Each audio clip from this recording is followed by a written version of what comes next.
We're the Good Neighbor Network, FM 101.9 and AM 1450 Murfreesboro, FM 100.5 Smyrna, audio and video streaming at WGNSradio.com. This is the WGNS Action Line, talking with Rutherford County newsmakers about what matters most to you. Now, your host, Bart Walker. Well, good morning to you. Welcome into the Action Line from WGNS. Beautiful day right now. Going to get even better as the day goes on. And we have with us our mayor, Murfreesboro Mayor Shane McFarland with us. Obviously, we're focusing on the city of Murfreesboro. Good morning to you. Good morning, Mark. What a beautiful day. It is gorgeous out there, I tell you. It's a good day to try the greenways. There's lots of places you can go on a 70-degree day with not many clouds in the sky, right? Absolutely. Speaking of places to go and enjoy on a beautiful day like today, we're about to welcome in a new group of friends with the tournaments. Oh, yeah. We've got Spring Fling getting ready to get started. So we got first of all, congratulations to Providence Christian Academy. They are state champs. They won the, I think it's Class 2A tournament on Saturday in Cookeville. So the private school tournaments, TSSAA has those in Cookeville, and then all of the other tournaments are here in Murfreesboro. So that's getting ready to get started here. That's right on us. Yeah, this week. The boys and girls TSSAA. Yeah, I think the girls state basketball. The girls are the first ones. Yeah, girls come first, and then the men play, I think, next week. So anyway, it's you also talk. This is one of my favorite times of year, March Madness. The Lady Raiders and the men Raiders, they're playing in Huntsville this week. So that's another big one. As a matter of fact, I think they play today and tomorrow. I believe what the schedule is. So we're excited. Lots of good stuff going on. Let's get out and support our team. That's right. Well, as we look around, we keep hearing so much about traffic, congestion, things of that sort. We looked at what are the four biggest issues that Murfreesboro is facing this spring? And it said traffic and congestion, solid waste management, seasonal allergies. Now, I hope you can do something about that for us. Yeah. And housing and infrastructure. Okay. Traffic and congestion.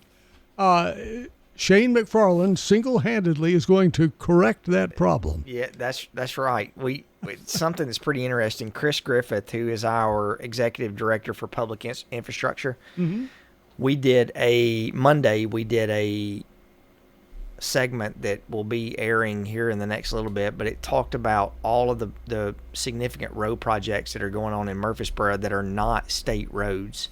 So you've got a lot of those that you're going to see coming up soon. So selfless plug, you ought to go and look at that, and it will tell you and show you all of the road projects that are coming along. But I mean, just to name a few, the significant road projects that you're going to see. Now, this is not a city project, but Highway 99 Phase 3 from Thompson Lane to Veterans Parkway, that's getting ready to get started.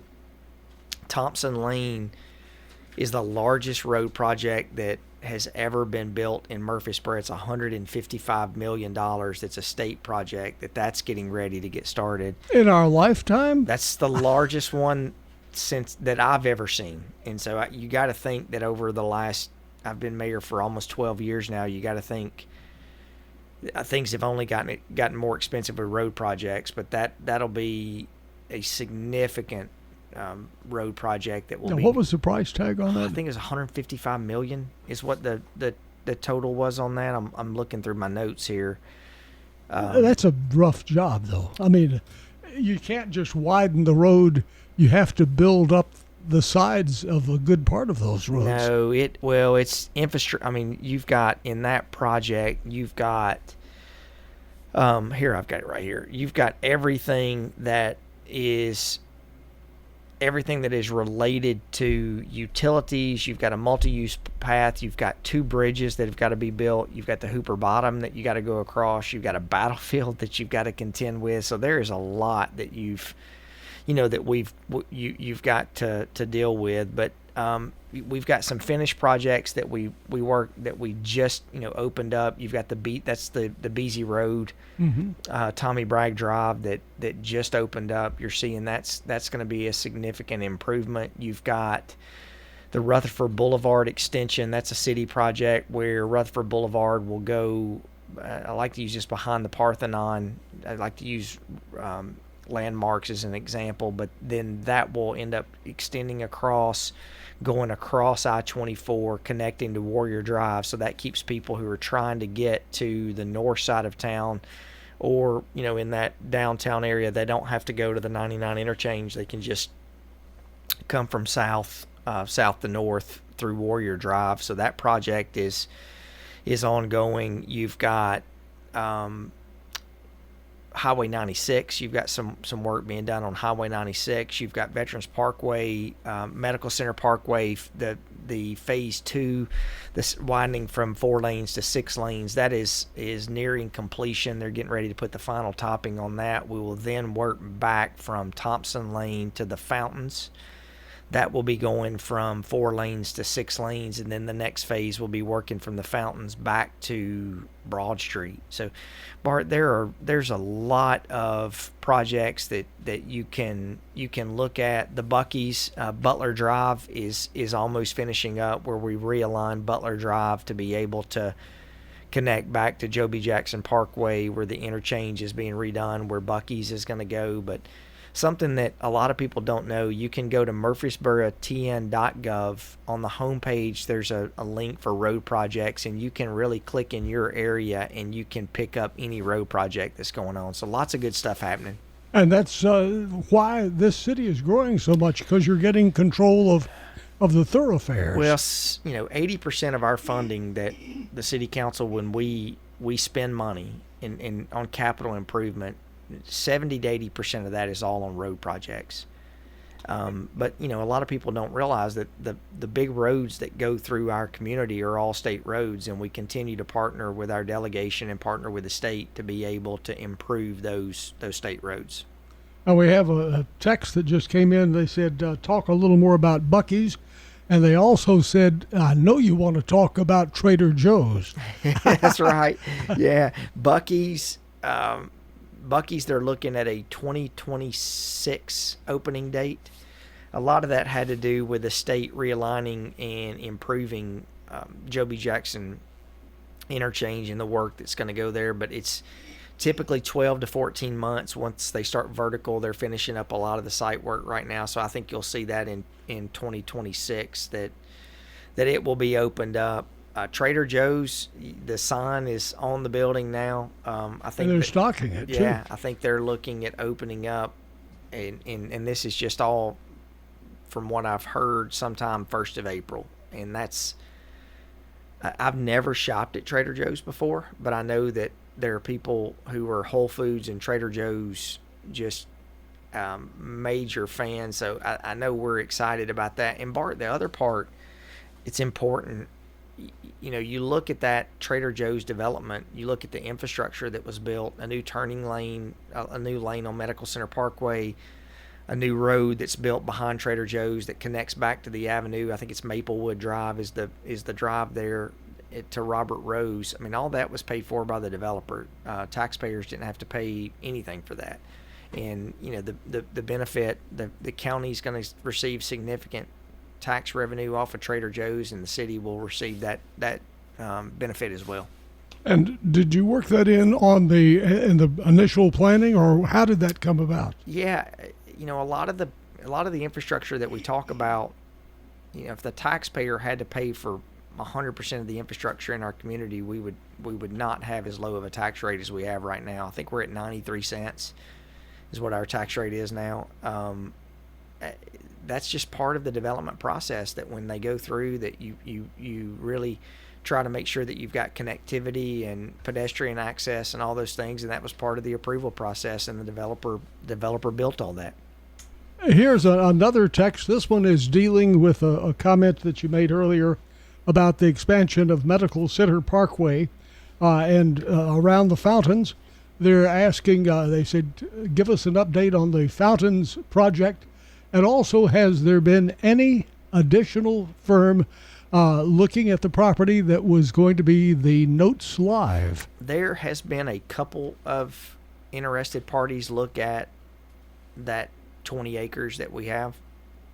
Nothing's been finalized or even close to being finalized. So, I mean, we had a discussion about that day before yesterday, just about a couple of potential projects. The Fountains project, I know that they've gotten initial approval from the city council, and it's like anything right now, Bart. It all is contingent upon financing, and things have gotten so expensive, and interest rates at where they are right now, it makes any project tough to do right now. But I know Scott Graby and his team, they've developed a destination with the fountains. I know that they're working. I saw a sign that, recently went up talking about some of the lifestyle condominiums, and, he's got a boutique hotel site that's right there. So there's a lot of plans, and a lot of people thought Scott was crazy back in 2000, I guess it was early 2018, 2019 when he, started the Avenue. But he's been a success, and he's weathered the storm, and it's a great property that I know Murfreesboro is proud of. He has, I guess, expanded on the concept to a degree that Notes Live was going after. He has a lot of live venues there. Do you think that, and are any of the people who have looked at the old 20 acres of Notes Live land, have they looked at it as far as having a musical venue there? At the fountains, or no, at the across the street. There's been an overture, I think, by one group that has talked about that, but I think a lot of times you want to learn from some of the things that you've already gone through, and so I'm not sure that that's the best use right now. I mean, it would have to be something that someone would come in and say, here's exactly what we're going to do. We've got the financing in place. There's no contingencies. We're going to do it. And that's tough for a government. Like, we don't get to ask like the private sector does. Bart comes in, wants to do a project. We're like, hey, that's great, but we want to see your financials first to make sure you can do the project. And we don't get to do that.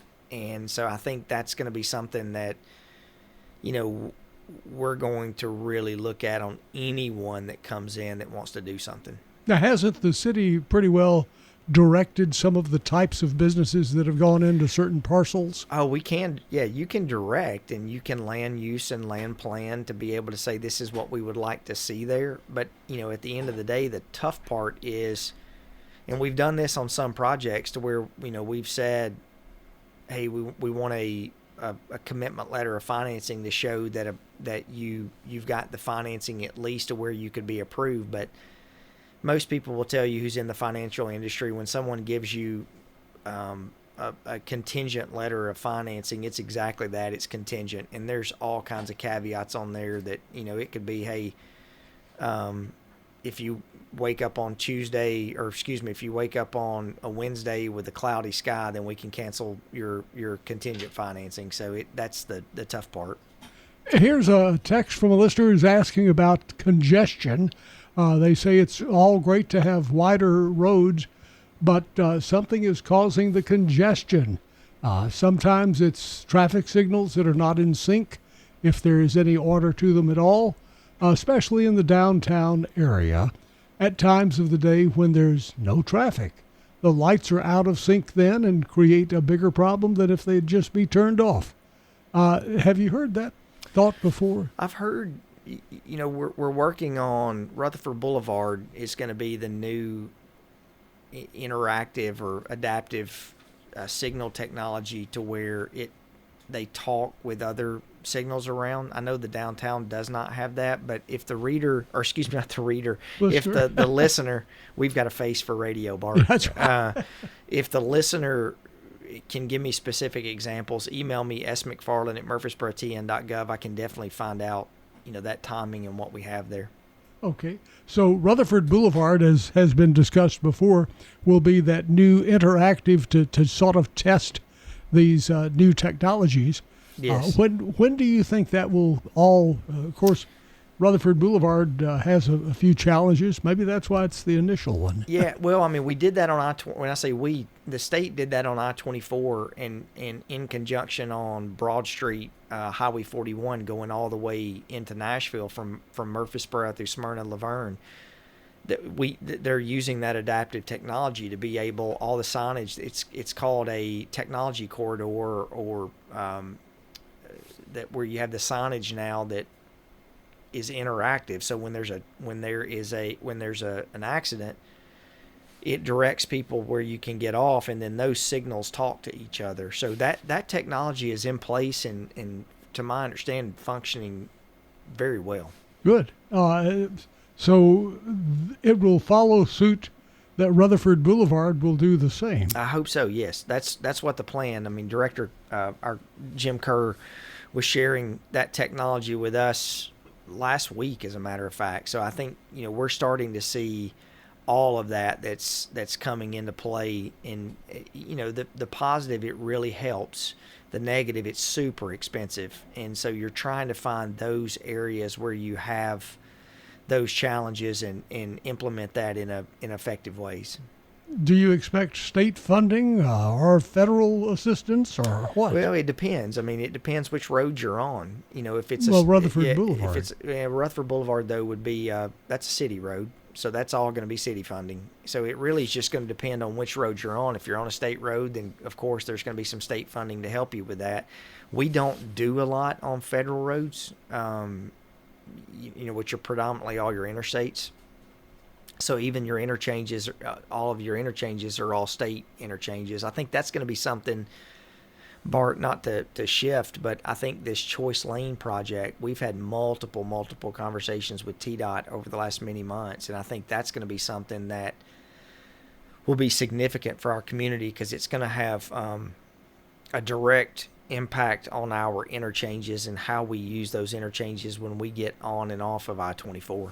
Very good. We're talking this morning about the city of Murfreesboro.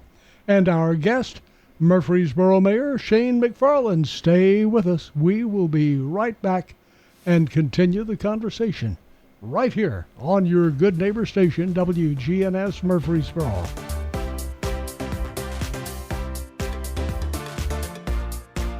Talk Radio, WGNS. Putting the power of your free speech into action. On air and online at WGNSradio.com. Hi, this is Peter Demas. Join our family at Demas's Restaurant. So many people buy so many different things. I go out to eat and I like eating steak, where my wife will end up getting our salmon. Our salmon is cut fresh, so she loves our salmon. It's one of those places that you can go, you can get pastas or chicken, the kids love it. Get what you want at Demas's Restaurant and not be limited just to one or two items. Join our family at Demas's Restaurant, 1115 Northwest Broad Street in Murfreesboro. Hey, this is Dan with Music World and Drummers Den.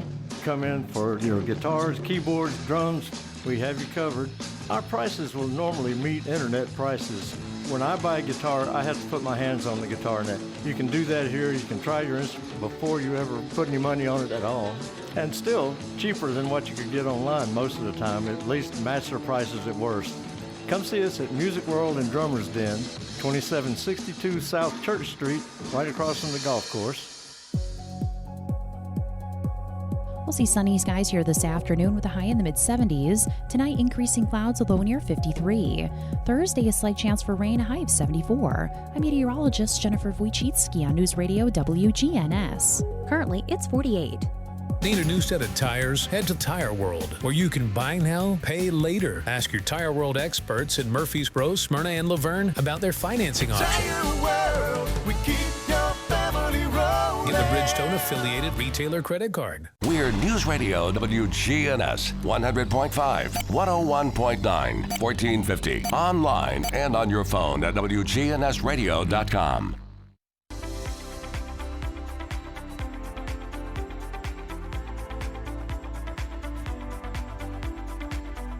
I want to say happy birthday to Julia Smart. Julia is the winner today of the Slick Pig Barbecue's delicious banana pudding. It's her big birthday, too. Julia Smart, happy birthday.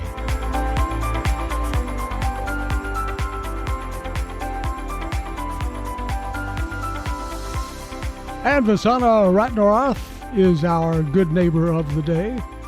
She'll be receiving flowers from Jenny Harrison and the family at Ryan Flowers Coffee and Gifts. Always helping others any way she can. A kind soul, very definitely. Vasana, thanks for being the good neighbor. Murfreesboro Mayor Shane McFarland is our guest this morning as we are focusing on the city of Murfreesboro. You were talking about certain roads that you're working on, trying to improve them, make them even better. One of the roads that has been in the news quite a bit for several years, in fact, I was thinking that there had been some kind of a decree, maybe from the state, or I don't know who would say this. We're talking about Bradyville Pike. There had been some accidents there. But has there been any improvements? No, Bradyville Pike is a state road, and we have gone through a significant process to be able to look at the improvement of that road. But the funding in this last round from TDOT on the Better Build program, the $2.1 billion program that came from the state, that Bradyville Pike was not on that list. So that'll be something we continue to talk about with our state leaders to hopefully get something on Bradyville Pike in the process. And I guess the three big roads that were always talked about on that was Bradyville Pike, Greenland, and over by the interstate 840. Cherry Lane? No. Gosh. What is just over by, but they're working on it right now. Oh, Highway 99. Okay, but what is it called? Is it? Anyway, it'll come to me, but we're having a senior moment. And you're not even a senior. I am. I'm getting close. I got my AARP card. Oh, congratulations! Thank you, Bart. That was really a kick in my dignity. So, my father-in-law sent me mine when I turned 50. Yeah, I got mine in August. So. Congratulations! It was a stellar moment. So, but we've cleared up the problem on Greenland Drive, Halls Hill Pike. Yeah, Greenland, Halls Hill. We've gotten Rutherford Boulevard. We feel pretty confident. Manchester Highway is one that is really being looked at right now. That's another state road, 41. There. So we've got. I mean, in planning or in a process to where we feel pretty confident, we've got most of the roads in Murfreesboro where we feel confident. But it's like anything else. It's time and money. That's the process. It takes a little longer to do a state road than it does for a city road. Mm-hmm. So that the easy roads in Murfreesboro have all been constructed. It's the hard projects are what's left to do, and those are typically. For example, the discussions going on now on the Cherry Lane extension off of I-24 that goes and connects back to Broad Street, goes over Broad Street, goes over the Stones River and connects to 840, which in turn goes all the way out and connects to Highway 231. It's big road, but you've got one on-grade pass over where you've got to go over CSX and you got to go over Broad Street. You got to go over the Stones River. You got to go over I-24. So you've got some significant road projects. And the city's taking that one on, is it? We're working on it, yeah. I mean, that the Choice Lane project has changed. We don't think right now that it's looking like, very likely that we'll get that exit off of I-24 in between 840 and Almaville Road, but we're trying to go through and plan that right now. Now, the three roads that I was talking about and couldn't remember one of them, but thanks to one of my trusty things, my telephone, I got the other road. All three of these roads had the same problem. They have no shoulders. If you got off the road, you were flat Correct. Yes. off the road. Jefferson Pike is the one I couldn't think of. Yep. Bradyville Pike and Halls Hill Pike all of those had no shoulders. Yes, Hallsville Pike, we fixed a significant portion of Hallsville Pike back that was a deadly road in the 90s. Bradyville Pike's, the Hallsville Pike, though, the section that we fixed was, that was a city road, or city and county road. Mm-hmm. Bradyville Pike's a state road. West Jefferson, or Jefferson Pike's also a state road. And I know that Commissioner Sparks, Commissioner Stevens, Commissioner Terry have all been working significant time to work on getting that. So we appreciate their hard work. And of course, you've got a big landfill out there that contributes to a lot of that traffic on Jefferson Pike. So that's something we continue to monitor. While we're talking about expansions, let's look at downtown projects. Very much in the news. I guess the projects over at the old Methodist Church, that's still pretty dead, is it? Or has it totally died? We're going through a process now, Bart, that I can't get into the legalities of it right now, but I think the city council voted 3 or 4 months ago to start condemnation process on that property, and I think that process is continuing to go through. Well, you took the perks away, so they can't really economically afford to build it, can they? Unless they run into a whole lot of money. The tax incremental financing went away back December of 24. And for people who just tuned in, what was the reasoning? Why did you do that? So the tax incremental financing is basically where someone has to pay for something, and in turn for paying for that, their property tax stays at the same rate. So like, for example, right now we get very little tax revenue off of that piece of property. But part of the tax incremental financing was they would build a structured parking garage that would be for downtown parking, so the taxpayer wouldn't have to pay for that, but in turn they would get a benefit for building that parking garage. That never happened. And the amount, while that has not happened, the demand for downtown parking continues to be great. It continues to grow. So I think that's something that the city council really is committed to, is finding a way to get some downtown parking in that corridor. Very good. So that is sort of at a standstill. Correct. What about the other project, the one on Broad? It went through city council 2 or 3 weeks ago.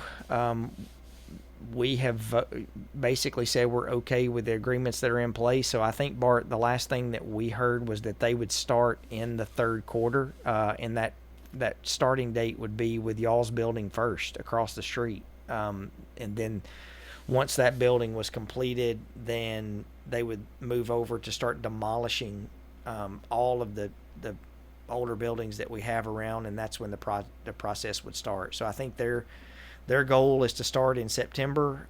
We got the cross easement and cross parking agreement done on the hotel site, so I think it's headed in the right direction. Of course, Town Creek is getting ready to get started this month, I believe. The month of March, Town Creek's getting ready to get up and going. Now, when you start that, the Town Creek, daylighting of Town Creek, which is currently a culvert under the ground, when you start daylighting it, what will come first? What will we start seeing? I think you'll start seeing it's basically a big stormwater and grading project. So I think you'll start seeing where they'll come in, and that's a very regulated process, but I would assume you'll start seeing them come in and excavate out, working on the removing all the pipes. Then you'll start the grading, then you'll start seeing all of the amenity things that will be built alongside of that. That's going to be a tough project, but I think it's going to be an exciting project to see how that sort of proceeds forward. Is it going to be a quick? I mean, it looks like you just dig it up and there it is. I wish it were that easy. The remediation, as you go through, you can imagine that while you're digging all that up, you still have an active drainage project, and so the water that ends up going through that project still goes over to the Stones River. So you've got to be able to mitigate that. So I'm not sure. I haven't seen the construction plans. I mean, we voted on the overall project, but I'm sure that Griggs and Maloney is one of the engineers that's handling that they've got a good plan on making sure that's done right. Now, is the city going to actually do the construction part of it, the digging up of the creek? No, that bed's already been let. So there were several grading contractors or contracting companies who bid on that. So that bid's already been let, and they are I forget the name of the company that's doing that, but that company will be handling everything. Now, with the other properties, because there are other properties still involved in this, which would expand the whole area over there, the area of the large store that deals with yard sales. Oh, it was, yes. So the city bought that project. So Okay. the city bought the yard sale, and we bought the Captain D's.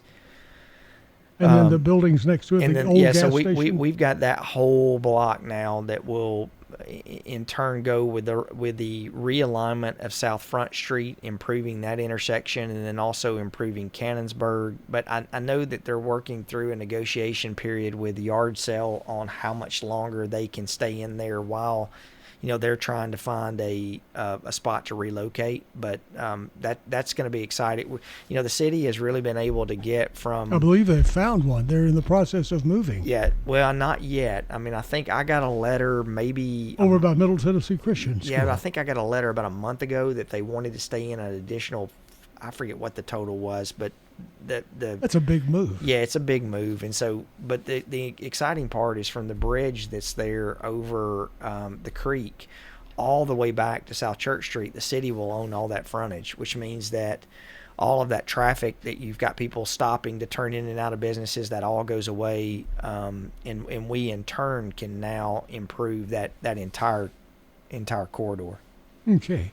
So that is coming up. That's moving probably along. next Yes. year, really. Yeah. Well, I think I think the corner, it will take a little longer because I forget what the lease that Captain D's has. That's owned by a corporate store, but that lease is more of a long-term lease. I think the Town Creek project on what would be the south side of, or it'd be the east side of South Front Street, you're going to see that moving on. But then I think the yard sale side, it will take longer to get that through the process. What will this enable you to do at Cannonsburg that you haven't been able to do prior to this? Well, I mean, the most important thing is to have pedestrian access, which in turn means you've got parking. So if you have events, you can park at the city parking garage. You can use the downtown parking. Because right now at Cannonsburg, you've got the gravel parking lot that's in between Cannonsburg and the Hooper Supply. So you've got limited parking. So any event that you want to have over there, you don't have a lot of parking. I mean, you may have parking for 65, 70 cars, and it's all on a gravel parking lot. So, I mean, and the other part too, and we dealt with this with Uncle Dave Macon days when we had to have police officers at different choke points to be able to let people in and out across Broad Street. I mean, having pedestrian traffic try to go across a 5-lane road is really not a great idea. So that bridge that we've got now that will be going over Broad Street will now allow people to be able to better use and access the entire Cannonsburg area. So I see this as a huge positive for Cannonsburg. Now, the pedestrian bridge that you have now is at South Church Street.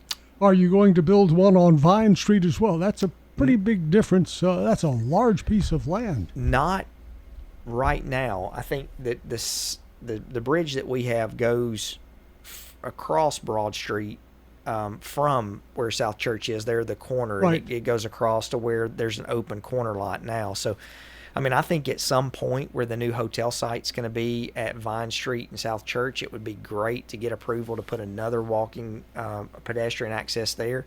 And that way you've got two spots. I mean, in my opinion, I think that pedestrian access at Vine and South Front would be, much more desirable than the other one that's a little further down the way.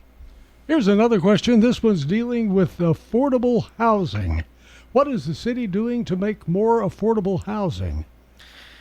Well, I mean, Bart, that's probably a bigger conversation than the hour that we have. But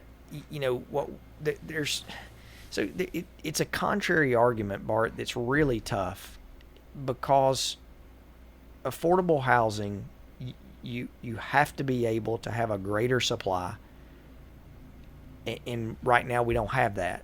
And at the same time, you have to be able to have the ability to where you have density, because to create that supply, which is density is a dirty word right now almost with some people. So I think what we're trying to do, I think Murfreesboro Housing has got some projects that they've brought forward that, they're looking at doing. There's one that they talked about downtown that I was, and many other council members were really concerned about. I think they're looking at an alternate site to do something. You've got the new project at Oakland's that just finished up, almost a year ago. You've got on Twin Oaks Drive, you've got Habitat for Humanity that they're almost finishing up their first phase on their project. So, Bart, overall, I'll say this: it is extremely important for the city, in my view, to continue to push this HEROES program where you provide affordable housing for your police, your fire, your teachers. I think that's something that's extremely important. But, what you don't want the city doing is what's happened in other municipalities where the city manipulates the housing market to make things cheaper. And because there's hundreds of examples where that has been detrimental to everyone. I don't think you want the government messing with the value of your home. So I think we're going to try to find easy ways that we continue to limit the bureaucracy to make things easier and quicker to be done, and find ways that we can partner to be able to do those types of programs. Our guest this morning, Murfreesboro Mayor Shane McFarland. We have a question, and we'll come back after this break and touch on this question. Dealing with affordable housing, they're talking about the large number of homes in Murfreesboro and Rutherford County now that are owned by corporations. And it's really changing the whole atmosphere of ownership and rental prices. They can control that.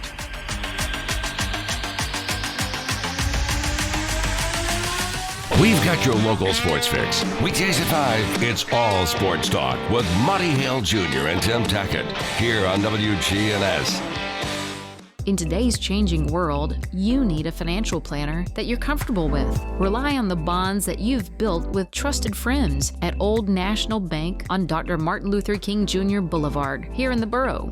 And if you just moved here, visit us and enjoy warm, homemade cookies. Honey, the cookies are ready. Like Grandma used to make. Old National Bank. We're better together. 2230 Dr. MLK Jr. Boulevard. Old National Bank, member FDIC. I am Charlotte Gardner. Why do you love Adams Place? Gee, there are so many things, but I guess the choices. You can be as lazy as you want to be. You can be as active as you want to be. The residents are friendly. The staff is wonderful. You don't need to be concerned at all. It's up to you. Hi, this is Terry Deal at Adams Place. Call me for more information about Adams Place. Phone 615-904-9111. Adams Place on Memorial across from Walmart.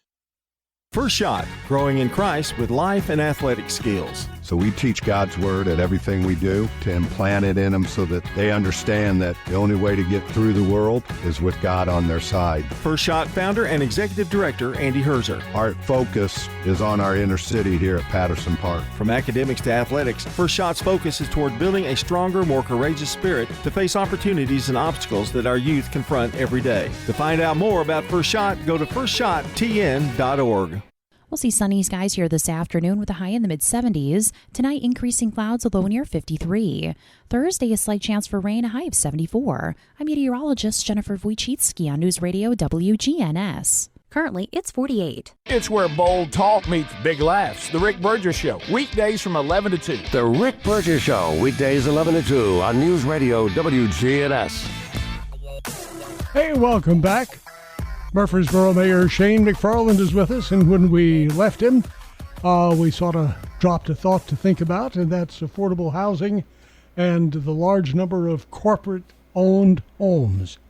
It's really going through the roof. What's going on? Well, I think what you're seeing, and you're seeing this more not just locally, it's really more nationally, that you've got these large companies and REITs like BlackRock and Vanguard that they've gone through and they've bought single family homes to turn in as investments or rental properties. And so in some cases, what that's done is where you've got a large company like that doesn't necessarily look at the overall.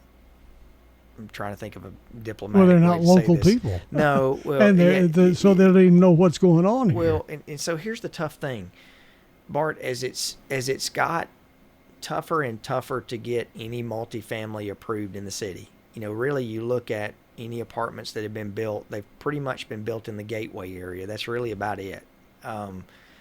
We've changed our sewer ordinance. We've done all these things to be able to limit the impact of those multifamily units. But what you've seen is those companies who are typically buying and owning these multifamily units, they go through and they're like, okay, we're going to do build-to-rent neighborhoods now. For example, so that project that's on Highway 96 next to Wheeler's Market, that's a county subdivision, but that's a rental neighborhood. And typically those groups come in and they build things as efficient, cheap, and plain as they possibly can, just to be able to maximize their return. And we don't allow that in the city. The first question that people will ask is like, hey, is this a rental neighborhood or is this going to be for rent? And if they say yes, it is, and we're like, well, we're not interested in approving those. So I think that's something you're seeing, that as multifamily and apartments are sort of going a different direction, you're finding these groups who are finding different ways for them to be able to invest their capital. And that's what's happened.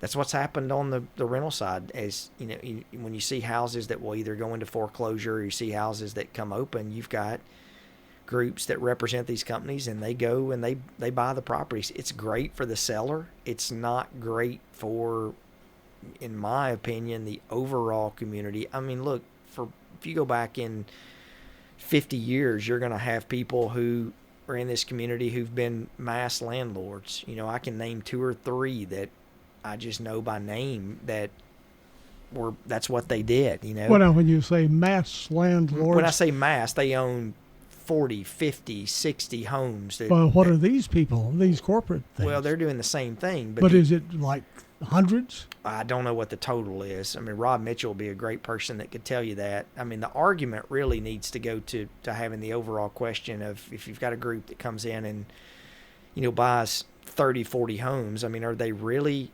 residential users paying the 25% tax rate, or are they really commercial users? But what I'm saying is, here's the difference, Bart. When you knew who the owner was of all these properties, so I'm going to use an example on the commercial side. The Farrers owned a bunch of properties, and I'm using this as an example. But, if there was ever an issue, you picked up the phone, and at the time you called Charlie or you called Fred, and they're not here any longer. Their families are great men. And you would say, hey, Mr. Fair, can you please look at this? And he'd be like, all right, absolutely. And next thing you know, it's taken care of. Well, now you don't have that. It's someone in New York or it's someone in Chicago that owns these properties. And when there's an issue, I mean, it's not that personal feel that it used to be, that person lived in the community and wanted to make sure that they were not a detriment to the community.